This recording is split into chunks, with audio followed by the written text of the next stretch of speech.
ഈശ്വമിശിഹായ്ക്ക് സ്തുതിയായിരിക്കട്ടെ. സുഖമാണോ ഇപ്പം? സുഖം. ഓട്ടങ്ങൾക്കിടയിൽ തിരക്കിനിടയിലും സുഖം. ഈ അച്ഛന്മാരാകുമ്പോൾ എന്തായാലും ആശ്രമത്തിൽ പ്രത്യേകിച്ച് എളുപ്പമായിരിക്കുമല്ലോ, എല്ലാവരും നല്ല സുഹൃത്തുക്കളൊക്കെ ആയിരിക്കുമല്ലോ. നിങ്ങൾ തമ്മിൽ പ്രശ്നങ്ങളൊക്കെ ഉണ്ടാകാറുണ്ടോ? ആശയ സംഘടനകൾ എല്ലായിടത്തും ഉണ്ടാവും, അഭിപ്രായ വ്യത്യാസങ്ങൾ. പക്ഷെ എന്നാലും അതെല്ലാം അതിനൊക്കെ അപ്പുറത്തേക്ക് ഒരു ഒരുമിപ്പുണ്ടല്ലോ, കുഴപ്പമില്ലാണ്ട് പോകും. അപ്പൊ ഞാനിങ്ങനെ ചോദിച്ചതിന്റെ പിന്നിൽ നിഗൂഢ ഉദ്ദേശം എന്തെങ്കിലും കാണുമല്ലോ. അപ്പൊ ഇന്നത്തെ എപ്പിസോഡില് ഈ എല്ലാവരും തമ്മിൽ ഒരു അഭിപ്രായ വ്യത്യാസങ്ങളൊക്കെ ഉണ്ടാകാറുണ്ടെങ്കിലും നിങ്ങൾ വളരെ സ്വരുമയോടെ സ്നേഹത്തോടെ പോകുന്നു അച്ഛൻ പറഞ്ഞതിൽ പിടിച്ച് ഈ ഇൻലോസ് മാനേജ്മെന്റിനെ കുറിച്ച് പറയാമെന്ന് ഓർത്തു. എന്തായാലും കുടുംബത്തിൽ പലരുടെ ആഗ്രഹം ആരും വേണ്ട, ഞാനും ഭർത്താവും മക്കളും മാത്രം ജീവിക്കണം എന്നൊക്കെ ആണെങ്കിലും ഇവരെല്ലാം നമ്മുടെ കൂട്ടത്തിലുണ്ടാവും. ഇവരെ ആരും നമുക്ക് ഒഴിവാക്കാൻ പറ്റില്ല, ആരും ഒഴിവാക്കി നമുക്ക് ജീവിക്കാനും പറ്റില്ല, അവരൊക്കെ നമുക്ക് അത്യാവശ്യമാണ്. പക്ഷേ ഇൻലോസിൻ്റെ കടന്നുകയറ്റം, ചിലരുടെ കൂടുതലുള്ള ഇടപെടലുകളൊക്കെ കൊണ്ട് കുറേ ബുദ്ധിമുട്ടുകൾ ഭാര്യ ഭർത്തൃ ബന്ധത്തിലൊക്കെ അനുഭവിക്കുന്നവരുണ്ട്. ഇഷ്ടം പോലെ അച്ഛന് പരിചയമില്ലേ? അതായിരിക്കുമല്ലോ മനസ്സിലിങ്ങനെ ഒത്തിരി പറയാനുണ്ടാവുമായിരിക്കും. അതേ പല കുടുംബങ്ങളിലും ഈ അമ്മായിയമ്മമാർ, മരുമകൾ, അതൊരു പ്രശ്നമുള്ള കുടുംബങ്ങൾ ഒരുപാടുണ്ട്. എന്നാൽ ഒത്തിരി വിട്ടുവീഴ്ച ചെയ്ത് പോട്ടെ, കണ്ടില്ല കേട്ടില്ല എന്ന് വെക്കുന്നവരുമുണ്ട്. എങ്കിലും പല കുടുംബങ്ങളിലെയും പ്രശ്നം അമ്മയ്ക്കൊരു മോനേ ഉള്ളൂ. ആ മോനെ അമ്മ കൃഷ്ണമണി പോലെ കാത്തു കൊണ്ടുവന്നു. മോനോട് അമ്മയ്ക്ക് അമിതമായ അറ്റാച്ച്മെൻറ്റാണ്. ഈ അറ്റാച്ച്മെൻറ്റിൽ മോൻ കല്യാണം കഴിച്ച് കഴിയുമ്പോൾ മോൻ്റെ ഭാര്യ അമ്മയുടെ ശത്രുവായിട്ട് മാറും. ഒരുപാട് കേസുകൾ, കുടുംബ കോടതിയിലെ കേസും പേഴ്സണലായിട്ട് തീർക്കാൻ പറ്റുന്ന കേസിലും ഒരു വില്ലൻ സ്ഥാനം അമ്മായിമ്മയ്ക്കുണ്ട്. എല്ലാവരും അല്ല, ചിലർ അങ്ങനെയുണ്ട്. ഒരിക്കലും മകനും മകൻ്റെ ഭാര്യയും കൂടെ ഒരു മുറിയിൽ ഒരുമിച്ചിരിക്കുന്ന പോലും സഹിക്കുകയില്ല. അല്ലെങ്കിൽ മുട്ടി വിളിക്കും, ഇഷ്ടപ്പെടുന്നില്ല. അവനും ഭാര്യയും കൂടെ ഒരു പിക്നിക്ക് പോകുമ്പോൾ അമ്മയും കൂടെ നടക്ക് കയറിയിരിക്കും. സിനിമയ്ക്ക് ഇവരും കൂടെ വരും. ഇവർക്ക് ഇവരുടേതായ ലോകം അനുവദിക്കാത്ത അമ്മമാരുണ്ട്. അവരെങ്ങനെ മാനേജ് വെച്ചാൽ ഇത് പലരും എന്നോട് വ്യക്തിപരമായി പറഞ്ഞിട്ടുള്ള പ്രശ്നമാണ്. ആകാംക്ഷയോടെ കേട്ടിരിപ്പുണ്ടാവും. അച്ഛൻ എന്താ പറയുന്നതെന്നറിയേ? നമ്മൾ ചിലരോട് പറയും, വേറൊരു മകനുണ്ടെങ്കിൽ മാറി താമസിക്കും, അമ്മയുടെ കൂടെ നിന്ന് മാറും, നിങ്ങളുടേതായ ലോകം, ഒരു പ്രപഞ്ചം നിങ്ങൾ ഉണ്ടാക്കുക. ഒറ്റപുത്രനെ ആണ് ഉള്ളൂ, ഒരു മകനേ ഉള്ളൂ എങ്കിൽ അവരോട് പറയും, നിങ്ങൾ എന്തെങ്കിലും ജോലി സ്ഥലത്തോട് ബന്ധപ്പെട്ട് ഒരു യാത്ര സംഘടിപ്പിച്ച് കുറച്ച് ഒറ്റയ്ക്ക് മാറുക. എപ്പോഴും പറ്റിയല്ലോ, കാരണം അമ്മയെ നോക്കാൻ ആരും ഇല്ലെന്ന് പറഞ്ഞില്ല, ഈ മകൻ്റെ സാന്നിധ്യം അനിവാര്യമാണ്. അങ്ങനെയോട് സ്വകാര്യ സമയം ഉണ്ടാക്കി വീട്ടിൽ നിന്ന് മാറാൻ പറ്റും. അമ്മയുടെ മുഖം വീർക്കും, ചിലപ്പോൾ ഇവർ പോകുമ്പോൾ അമ്മയ്ക്ക് അസുഖം പറഞ്ഞ് കിടക്കും, തലവേദനയാണെന്ന് പറയാതൊക്കെ ഒരു അഭിനയത്തിൻ്റെ ഭാഗമായിട്ട് ചെയ്യുന്നവരുണ്ട്. അത് ഒത്തിരി കേസറിയാം. അപ്പം അവരുടെ സ്വകാര്യ ലോകം ഉണ്ടാക്കുക, അപ്പം അങ്ങനെ അങ്ങ് പോവുക. ഒരു അമ്മായിയമ്മ ഒന്നും എന്തിനും ഏതിനും ഇവിടെ പ്രൈവറ്റ് അഫയേഴ്സിൽ മുഴുവൻ ഇടപെടുക. ചില പാമ്പിള്ളേരുമുണ്ട്, ഭാര്യ അമ്മ പറയുന്നത് കേൾക്കുള്ളൂ കല്യാണം കഴിഞ്ഞാലുവേ. അതും ഭയങ്കര അപകടമാണ്. അങ്ങനെയുള്ള പെണ്ണ് കേട്ടാൻ പോകരുത്. മരുമകളെ കുറിച്ച് പറയാനുണ്ട്, അത് മറ്റൊരു ഭാഗമായിട്ട് പറയാം. പക്ഷെ മദറിൻലോ എന്ന് പറയുന്ന ഒരാൾ ഒരു കല്യാണം മകൻ കെട്ടിക്കഴിഞ്ഞാൽ ഒരു നിശ്ചിത അകലം പാലിക്കാൻ പഠിക്കണം, വിവേകത്തോടു കൂടി. അമ്മ ഔട്ടെന്നല്ല, പക്ഷെ അമ്മയ്ക്ക് അമ്മയുടെ റോള്, അമ്മ ഒരമ്മയാണ്, അതവൻ്റെ ഭാര്യയാണ്. അപ്പം മകൻ്റെ ഭാര്യാപദത്തിൽ അമ്മ ഒരു ശത്രുവായിട്ട് മാറരുത്. അങ്ങനെ മാറുന്ന കുടുംബങ്ങൾ തകരും. ഒരമ്മായിമ്മയും മരുമകളോട് ഭയങ്കര വഴക്ക്, ബഹളം മൂത്തു, അവസാനം കിട്ടിയെന്ന് തീരുമാനിച്ചു, തീർത്ഥാടനം പോയേക്കാം. ഭാര്യ അമ്മയും കൂട്ടിക്കൊണ്ട് പോയി വിശുദ്ധ നാട്. കർത്താവിൻ്റെ കല്ലറയ്ക്കൽ പ്രാർത്ഥിച്ചല്ലെങ്കിലും മാറ്റം വരട്ടെ. അപ്പം അങ്ങനെ പോയി പ്രാർത്ഥിച്ച് ജെറുസലേമിൽ ചെന്നു. അപ്പം ജെറുസലേമിൽ നമുക്ക് കാണാം ലക്ഷോപലക്ഷം കല്ലറകൾ കാണാം. അവർ ഇങ്ങനെ ദൈവത്തിൻ്റെ വരവിന് വേണ്ടി കാത്തിരിക്കുന്ന പോലെയുള്ള കല്ലറ ഇഷ്ടം പോലെ കാണണം. അപ്പം അവിടെ വെച്ച് ഈ അമ്മായിയമ്മ അറ്റാക്കായിട്ട് മരിച്ചു കഴിഞ്ഞപ്പോഴത്തേക്ക് അവിടുത്തെ നിയമപ്രകാരം നമുക്ക് ഇങ്ങോട്ട് കൊണ്ടുവരണമെങ്കിൽ ലക്ഷങ്ങളുടെ ചിലവാണ്. അവിടെ അടക്കാൻ $500 കല്ലറ തരും തീർത്ഥാടനം മരിച്ചാൽ. അവൻ എന്നായാലും നീ അമ്മയും കൂടെ പിണക്കും തീർച്ചയായിട്ടും. അപ്പം നീ അമ്മയെ നാട്ടിൽ കൊണ്ട് അടയ്ക്കാൻ നീ കല്ലറയ്ക്ക് പ്രാർത്ഥിക്കാൻ പോവുകയില്ല. കർത്താവിൻ്റെ നാട്ടിൽ തന്നെ $500 ഇവിടെ അടക്കിയിട്ട് നമുക്ക് രണ്ട് തിരിച്ചു വാങ്ങും. ഭാര്യ പറഞ്ഞു, എന്നെ കൊന്നാലും സമ്മതിക്കുകയല്ല, എൻ്റെ ആഭരണം മുഴുവൻ വിറ്റു, പറമ്പ് ലോൺ എടുത്തു, അമ്മയെ നാട്ടിലടക്കിയാൽ മതി, ഇവിടെ അടക്കണ്ടാന്ന്. അമ്മേനടുത്ത് വലിയ സ്നേഹം. വിശുദ്ധ നാട്ടിൽ വന്നപ്പോഴത്തേക്ക് ഇതുപോലെ നിൻ്റെ മനസ്സ് മാറിയെന്ന് ചോദിച്ചു. അവളൊരു മനസ്സ് മാറിയൊന്നുമല്ല. ഇവിടെ അടക്കിയാലേ ഒരുതിനെ പണ്ട് അടക്കിയിട്ട് 3-ാം ദിവസം ഉയർന്നിരുന്നേറ്റ സ്ഥലമാണ്. അതുകൊണ്ട് ഇവിടെ വേണ്ട, സ്ഥിരം കിടക്കുമെന്ന് ഉറപ്പുള്ള നമ്മുടെ നാട്ടിലെ കാലം അടക്കിയാൽ മതി. അപ്പം ഇങ്ങനെയുള്ള ഉള്ളിൽ സഹിക്കാൻ മേലാത്ത വേദന വരുന്ന മരുമകളുമാരെ കണ്ടിട്ടുണ്ട്. അപ്പം അങ്ങനെയുള്ള അമ്മായി അമ്മമാരെ മകനിലോ വിവേകത്തോടു കൂടി ഒന്ന് മാറി നിൽക്കാനും മക്കൾക്ക് അല്പം കൂടി സ്വാതന്ത്ര്യം കൊടുക്കാനും ശ്രദ്ധിക്കണം. അമ്മായിയമ്മ, ഞാനൊരു കാര്യം ഇതിനിടയ്ക്ക് കയറി ചോദിക്കുക. അപ്പൊ ഇങ്ങനൊരു സിറ്റുവേഷൻ ഉണ്ടെന്ന് വിചാരിക്കുക. ഇപ്പൊ അമ്മായിയമ്മ മകള് അല്ല മരുമകള് മകൻ. അപ്പൊ മകനാണല്ലോ കുറച്ചുകൂടി ഈ അമ്മേനെയും ഭാര്യനെയും മനസ്സിലാക്കാൻ പറ്റുക. അപ്പൊ ഒരു സ്റ്റെപ്പ് എടുക്കേണ്ടതും ഈ മകൻ തന്നെയല്ല. അത് ഞാൻ പറയാൻ കാരണം അച്ഛൻ പറഞ്ഞ ആ ഒരു കാര്യത്തോട് ബന്ധപ്പെട്ട് തന്നെയാണ്. എൻ്റെ ഒരു ഫ്രണ്ട് എന്നോട് ചോദിച്ച കാര്യമാണ്, അമ്മായിയമ്മ ഇങ്ങനെ ഇന്റർഫിയർ ചെയ്യുന്നു, നമുക്ക് എന്ത് ചെയ്യാൻ പറ്റും? വൈഫിന് ഒരു സ്റ്റെപ്പ് എടുക്കാൻ പറ്റുമോ? ഭർത്താവിനെ ഒന്നും കൂടെ കിട്ടുന്നില്ല, ഷെയർ ചെയ്യാൻ കിട്ടുന്നില്ല. അതിന് അവര് വേണ്ടേ ഒരു സ്റ്റെപ്പ് എടുക്കാൻ, ഒരു യാത്ര പോകാൻ? നമുക്ക് പറയാന്നല്ലേ പറ്റുള്ളൂ. അവര് വേണ്ടേ അതിനൊരു തീരുമാനം എടുത്ത് കൊണ്ടുപോകാൻ? അപ്പൊ ഈ പുരുഷന്മാരെ അല്ലേ ശരിക്കും നമ്മൾ ഉപദേശിക്കേണ്ടത്? അവർക്കല്ലേ ഒരു ക്ലാസ് കൊടുക്കേണ്ടത്? അതാണ് നമ്മൾ പറയും, വിവാഹ ജീവിതം ഒരു കലയാണ്. ഒരു കലാപരമായി നേരിടാനുള്ള കരുത്ത് ആണിനാ വേണ്ടത്. കുടുംബനാഥന് അവന് അമ്മയ്ക്ക് ഒരു മുറിവ് വരാതെയും ഭാര്യയ്ക്ക് നൊമ്പരം വരാതെയും വളരെ തന്ത്രപൂർവ്വം കൈകാര്യം ചെയ്യണം കുടുംബജീവിതം. അമ്മയ്ക്ക് തോന്നരുത് കല്യാണത്തോടെ ഇവൻ എന്നെ അങ്ങ് ഉപേക്ഷിച്ചു, അതും പ്രശ്നമാണ്. ഇവക്ക് തോന്നരുത് കല്യാണം കഴിഞ്ഞാൽ അമ്മ മതി. അതിൻ്റെ കലാപരമായിട്ട് അവൻ തന്നെ മാനേജ് ചെയ്യണം. വ്യക്തിപരമായി അമ്മയോട് മിണ്ടണം. അമ്മ ചില കാര്യങ്ങൾ ഞങ്ങൾക്ക് അല്പം കൂടി സ്വാതന്ത്ര്യം ആവശ്യമുണ്ട്, കല്യാണം കഴിഞ്ഞ അമ്മയ്ക്ക് അറിയാമല്ലോ, അതുകൊണ്ട് അവൾ വേറൊരു വീട്ടിൽ നിന്ന് വന്നതാണ്, അവളെ മുറിപ്പെടുത്താത്ത രീതിയിൽ അവൾക്ക് തോന്നണം ഈ പരിക്കാത്തൊരു സ്ഥലമുണ്ട്, സ്ഥാനമുണ്ട്, അപ്പം അതെനിക്ക് കൊടുക്കാൻ പറ്റണമെങ്കിൽ അമ്മ ഒത്തിരി കാര്യങ്ങൾ അധികം സംസാരിക്കരുത്. അമ്മയ്ക്ക് ഇഷ്ടക്കേട് വന്നേക്കും, പക്ഷെ പറയണം.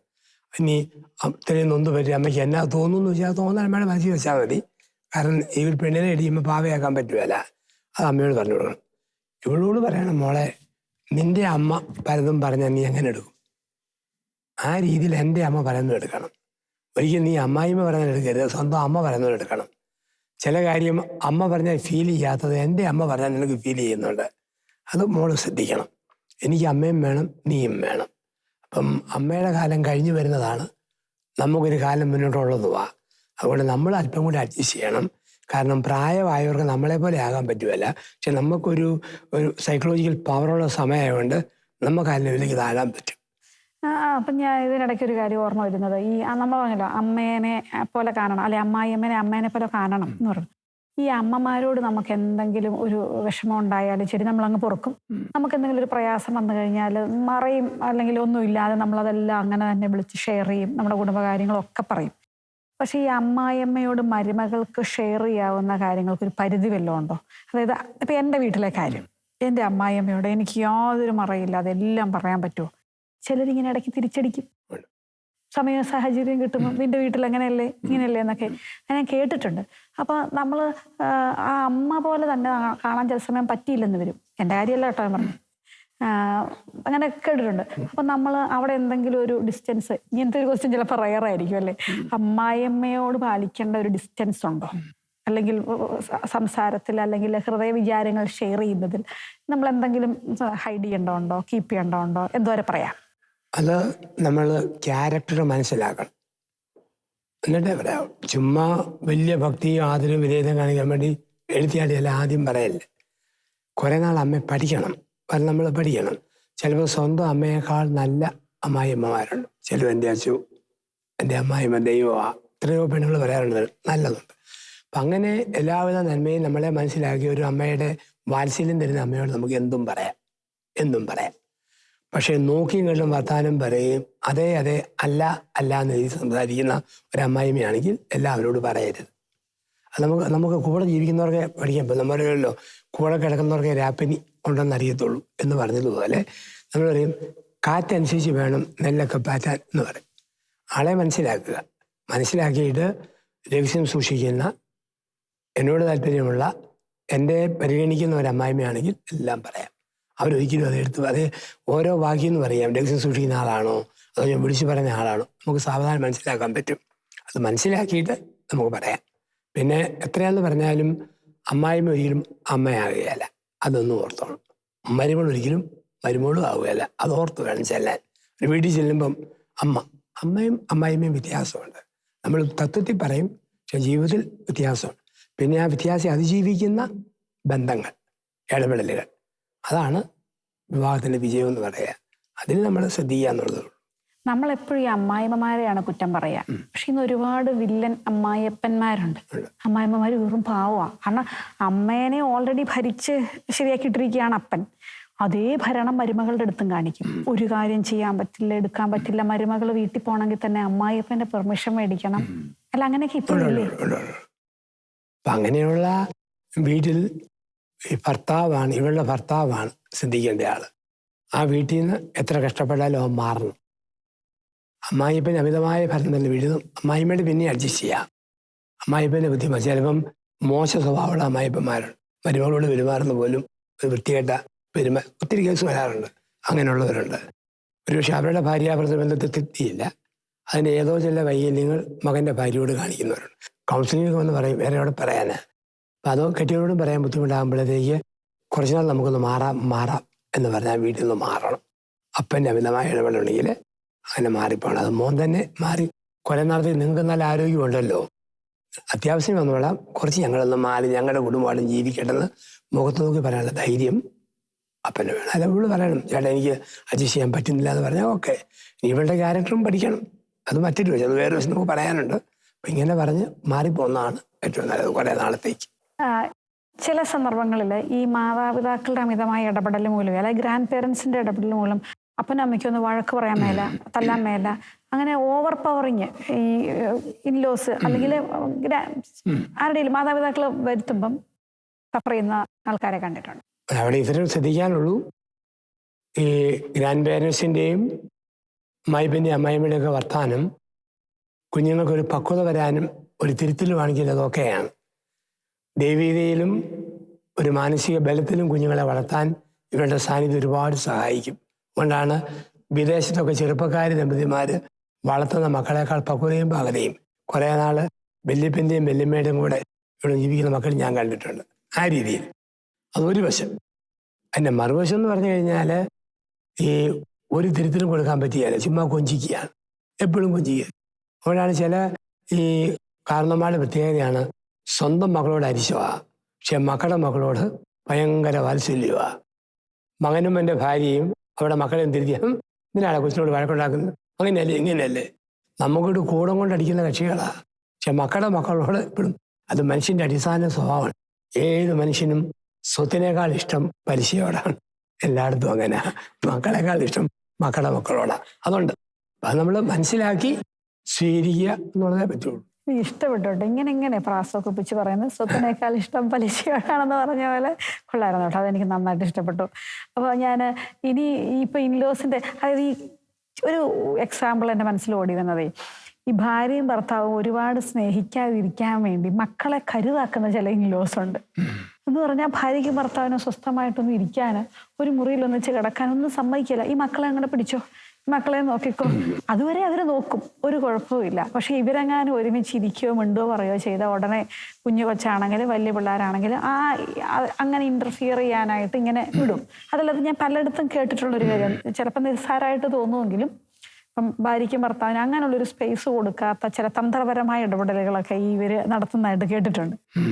അപ്പൊ അതിനൊക്കെ എങ്ങനെ ഒന്ന് നേരിടാൻ പറ്റുമോ വെച്ചാ? അല്ല, അങ്ങനെയുള്ള സ്ഥലങ്ങളിൽ ഞാൻ എപ്പോഴും പറയുന്ന പോളിസി മാറിപ്പോവാന്നുള്ളതാണ്. ഞാൻ എപ്പോഴും ഉപദേശിക്കല്ല പെരുമാരെ ചുമ്മാ അപ്പനെ അമ്മയെ സൂചിപ്പിക്കാൻ വേണ്ടി നിൽക്കരുത് കൂട്ടത്തിൽ. പക്ഷെ ഈ ഒറ്റ മക്കളായിരിക്കുമല്ലോ ഇവരെല്ലാവരും ഇന്നത്തെ കാലത്ത്. അത്യാവശ്യം പണിക്കാരെ നിർത്തി നോക്കിക്കും കുറെ നാളത്തേക്ക് മാറണം. അല്ല ചുമ്മാ പരീക്ഷിച്ച് ഒരു യുവതിയുടെ ജീവിതം തകർന്നു പോകും. പിന്നെ ഒരിക്കലും അവർക്ക് ക്ഷമിക്കാൻ പറ്റാത്ത മുറിവുണ്ടാവും. കാരണന്മാരുടെ ഭാഗത്തുനിന്ന് അമിതമായി ഇങ്ങനെ വന്നു കഴിഞ്ഞാൽ മാറി നിൽക്കണം.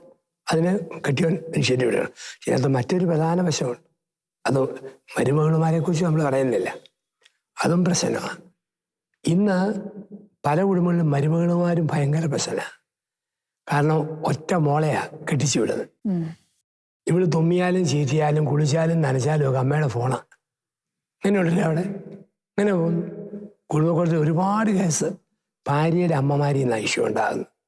ഇത് മറ്റൊന്ന് നമ്മൾ ആദ്യം പറഞ്ഞു, ഭർത്താവിൻ്റെ അമ്മ രീതി.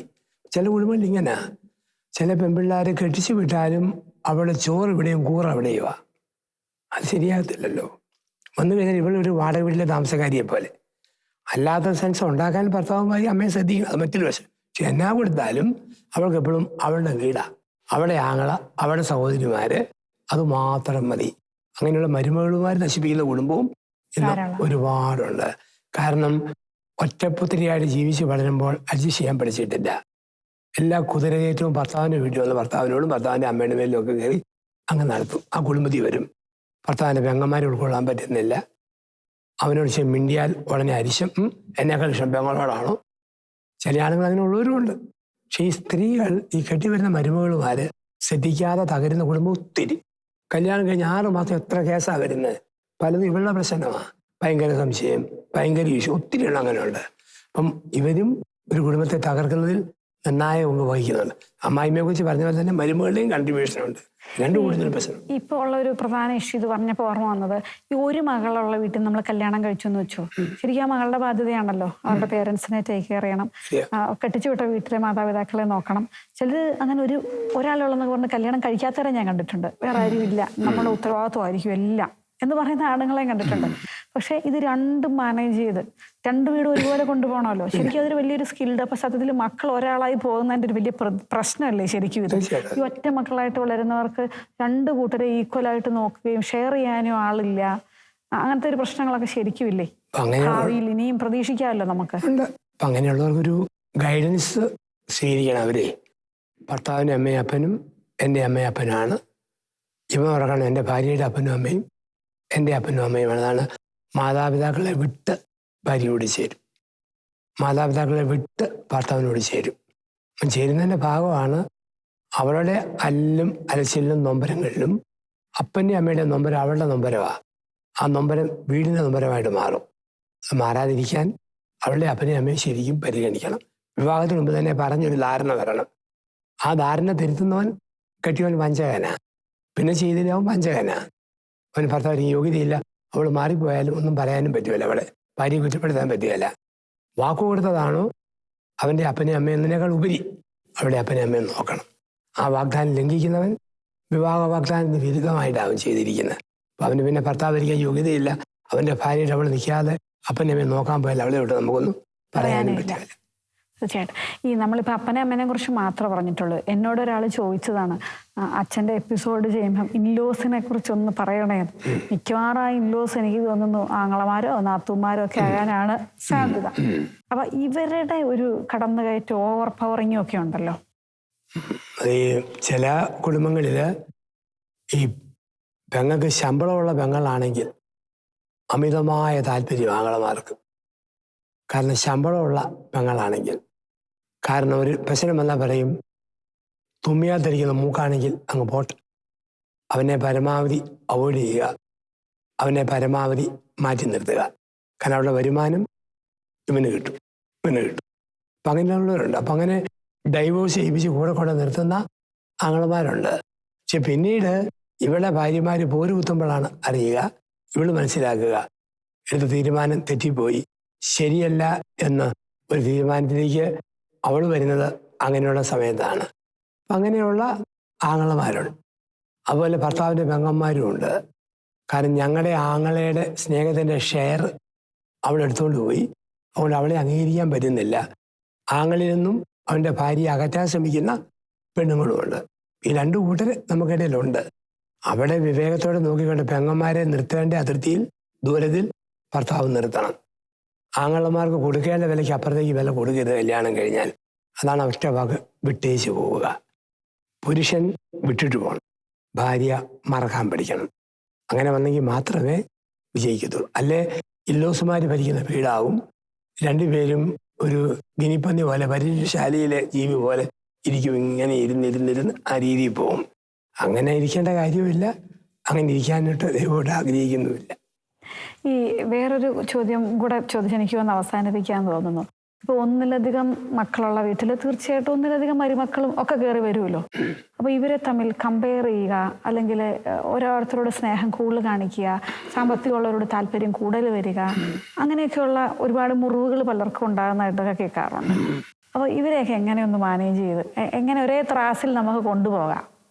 അത് ചില കുടുംബങ്ങളിൽ അമ്മയ്ക്കും അപ്പനും ഒക്കെ സമ്പത്തുള്ള കുടുംബത്തിൽ നിന്ന് വന്ന മരുമകളോട് ഭയങ്കരമായ താല്പര്യവും ഇഷ്ടവും ഒരു പണിയും ചെയ്യിപ്പിക്കാതെ പൊന്നുപോലെ കൈ താങ്ങുന്ന രീതിയും കാണിക്കാതെ വിവരം കെട്ട അമ്മയും അപ്പനുമായിട്ടാണ് അങ്ങനെ ചെയ്യുക. 3 മക്കൾ കെട്ടി, വലിയ പൈസക്കാരിയും കെട്ടി, രണ്ടാമത്തെ കാശില്ലാത്തവളെ കെട്ടി, മൂന്നാമത്തെ ദരിദ്രയായ ഒരു സ്ത്രീ കല്യാണം കഴിച്ചു. 3 പേർക്കും അവരുടെ പ്രത്യേകതയുണ്ട്. പക്ഷെ ഓർക്കണം, നമ്മുടെ കയ്യിൽ 5 വിരലുകൾ, ഓരോ വിരലിനും അതിൻ്റെ പ്രത്യേകത. തള്ളവിൽ പറയുകയാണ്, ഞാനാണ് ഞെക്കാൻ പ്രസ് ചെയ്യാൻ കഴിവുള്ളവർ. ഒന്നാമത്തെ ചൂണ്ടുവിരൽ, ഞാനാണ് ചൂണ്ടി വർത്താനം പറയുന്നത്. 3ാമത്തെ തന്തവിരൽ, ഏറ്റവും പൊക്ക കൂടുതലുണ്ട്. 4 മോതിര വിരൽ, ഞാനാണ് മോതിരം ധരിക്കുക. 5 റേഷൻ കിട്ടാത്തൊരു മെലിഞ്ഞ വിരൽ. പക്ഷേ ഈ വിരലുള്ള ആള് വ്യത്യസ്തതയോടെ നോക്കുകയല്ല, 5നും അതിൻ്റെ റോളുണ്ട്. ഒരു വിരൽ ഇല്ലാതെ വന്നാൽ അറിയത്തുള്ളൂ അതിൻ്റെ. അതുപോലെ കുടുംബത്തിൽ 5 മക്കളെ കല്യാണം കഴിച്ചു. 1 കോളനിയിൽ നിന്നൊരു പാവപ്പെട്ട കുട്ടിയെ കെട്ടി, അവൻ സ്നേഹിച്ച് കെട്ടി. 2 ഒരേ തുല്യ കുടുംബത്തിൽ നിന്ന് കെട്ടി. വേറൊന്ന് അല്പം കൂടി പഠിത്തമുള്ളവളെ കെട്ടി. 4ാമത്തെ ഒരു വലിയ സമ്പത്തുള്ളവരെ കെട്ടി. 5ാമത്തെ ആളും ഏറ്റവും സ്വാധീനമുള്ളവരെ കല്യാണം കഴിച്ചു. വിവരമില്ലെങ്കിൽ അമ്മായിമ്മയൊക്കെ അത് കുറ്റപ്പെടുത്തും. അല്ലെങ്കിൽ മെലിഞ്ഞത് വേണ്ട, തള്ളവരിൽ മാത്രം മതി. അത് അറിവില്ലായ്മയാണ്. നല്ല അപ്പനും അമ്മയും 5 പേരെയും സ്വന്തം കയ്യിലെ വിരൽ പോലെ കാണും. ഒരിക്കലും മരുമക്കൾക്ക് ഫീലിംഗ് ഇല്ലാതെ ഡീൽ ചെയ്യും. പ്രത്യേകിച്ച് ഏറ്റവും മെലിഞ്ഞതിനോട് കൂടുതൽ ശ്രദ്ധയോടെ പെരുമാറും, ഒട്ടും മുറിവുണ്ടാകാതിരിക്കാൻ വേണ്ടി. അപ്പം അങ്ങനെയുള്ള പെരുമാറ്റമാണ് കുടുംബത്തിൽ ആവശ്യം. അപ്പം ഈ വ്യത്യാസം കാണിക്കും തോറും എന്ത് സംഭവിക്കും? ഈ ചേട്ടത്തിയന്മാർ തമ്മിലും പോരാവും. കെട്ടിയന്മാരുടെ മനസ്സ് വലയാൻ തുടങ്ങും. കുടുംബബന്ധം മുതലും ശിഥിലമായിട്ട് അങ്ങ് പോവുകയും ചെയ്യും. അപ്പം ആ ഒരു പക്വതയിൽ, ഒരു കൂട്ടായ്മയിൽ എല്ലാവരെയും കാണുക, കണ്ടു നയിക്കുക, അവിടെയാണ് കുടുംബത്തിൻ്റെ വിജയം. മരുമകൾ ആര് വന്നാലും അവരുടെ പ്രത്യേകതയോടുകൂടി അവരെ ഉൾക്കൊള്ളുന്ന അമ്മായിമ്മ, അമ്മായിപ്പൻ, പെങ്ങന്മാര്, അങ്ങനെ ജീവിച്ചാൽ കുടുംബം സ്വർഗം. ഇല്ലെങ്കിൽ തീ കത്തിയെരിയുന്ന നരകമായിട്ട് നമ്മുടെ വീട് മാറും. എനിക്ക് തോന്നുന്നു ഈ എപ്പിസോഡൊക്കെ കാണുന്നവർക്കൊക്കെ ഹൃദയവിശാലത ഉണ്ടാവട്ടെ, അല്ലേ? വിശാലമായ ഹൃദയത്തോടെ എല്ലാവരെയും ഉൾക്കൊള്ളാനും എടുക്കാനും ഒക്കെ സാധിക്കട്ടെ എന്ന് ഞാനും പ്രാർത്ഥിച്ചു പോവാണ്. അപ്പോൾ ഏതായാലും അടുത്ത വിശേഷങ്ങളായിട്ട് അടുത്ത എപ്പിസോഡ് കാണാം. Thank you.